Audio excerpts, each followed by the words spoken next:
Are you thinking about building a chicken tractor? In this video, I'm going to tell you the good, the bad, and what I would do different next time I build a Suscovich style chicken tractor. Let's get into the video. We chose it because it's more versatile.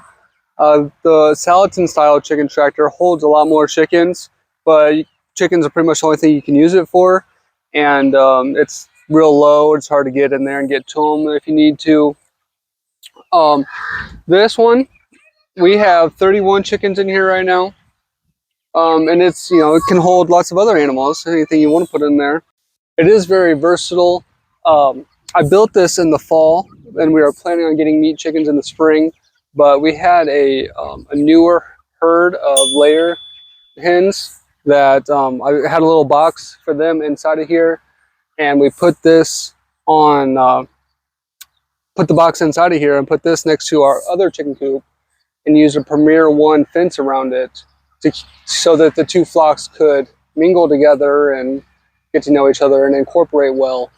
And then when it was time for the meat chickens to come, we moved this out, and now they're all happy and living in the same coop together. A more heavy duty tarp because there's some spaces up top here where it has just rubbed through against the chicken wire. And then on the back right here too, a zip tie is rubbed through chicken wire pieces.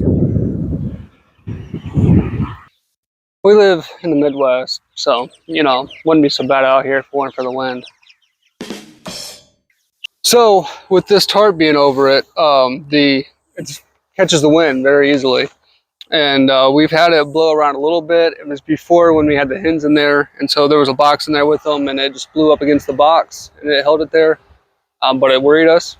And so now, if we have to keep a close eye on the weather, and if it's ever going to be over 10-mile-an-hour winds, we use T-posts, and we stake them in pretty much at all four corners, not quite in the corner, and a little bit. But then we use some string. I use the taut line knot that John Suscovich talks about in his book. We use it for our waters, but I use that also, and so that we can put it in, and we do that across and like an X over the top, and then we can tighten it down that way. And then I also use bungee cords across the front and across the back, attaching the T-post that way.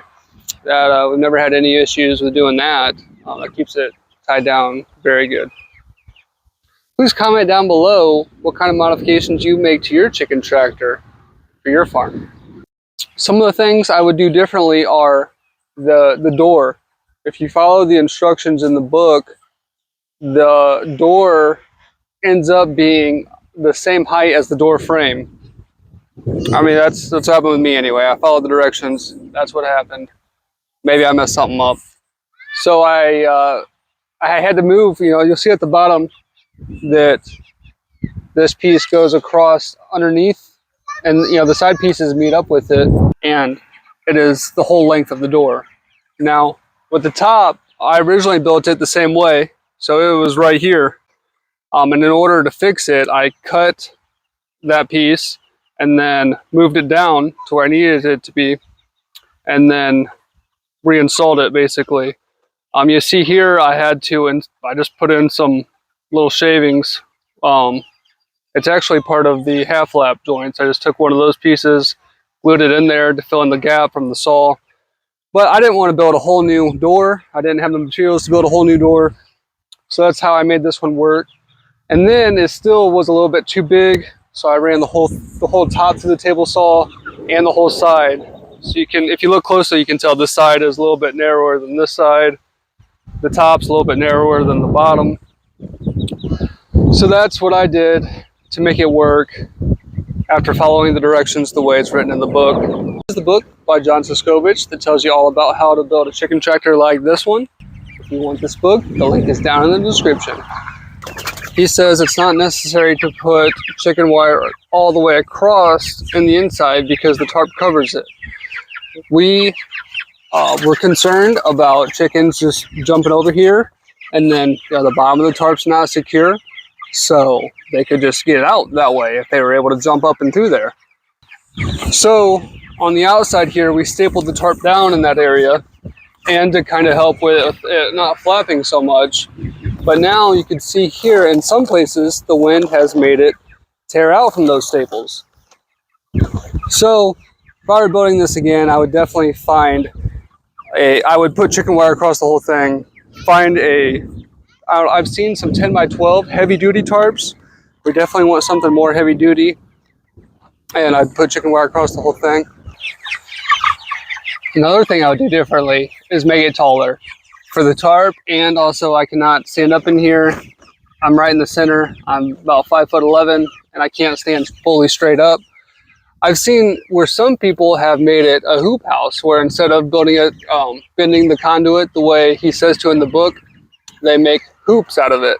And I think that would be a much better design to make it a little higher and to have a little bit more room to the sides when you're in here. Something else I've added that's not mentioned in the book is this release. Now, it depends on the kind of latch you use, but for me, I like to be able to come in here and shut the door so that the chickens don't escape while I'm in here getting their waters and stuff. So with this, I can pull on that, come through, and this is how it works. So with the type of latch we use, you pull on that, and the inside, it pulls that up and lets you out. You don't get locked in there. Also, another helpful tip is when bending these conduit pipes, just bend them all the same way. I tried to, because they were coming all off a little bit, and I tried to compensate with the next ones. And so now you can see the point of this one is right here. This top pipe's straight. Point of this one's right here. You can see that next one, the pipe's offset on it quite a bit. And then the one behind it's even worse. So try to keep them consistent, even if they're not perfect with the way you want them. I think them being consistent would be more important. We really like it. We highly recommend it. The good thing about it is you don't have to follow the book specifically word for word. You can modify it and make it your own however you want to. There's many cases where I used pocket holes where he recommended using bracing or other types of attaching it. And you can personalize it in the ways I've mentioned, or other ways. There's lots of videos about these chicken tractors. I've seen people use metal roofs on them, the hoop style, lots of different ways of personalizing this and making it the way that it'll fit your farm the best. If you found this information useful, please hit the like button, share it, and subscribe to our channel. Thanks for watching.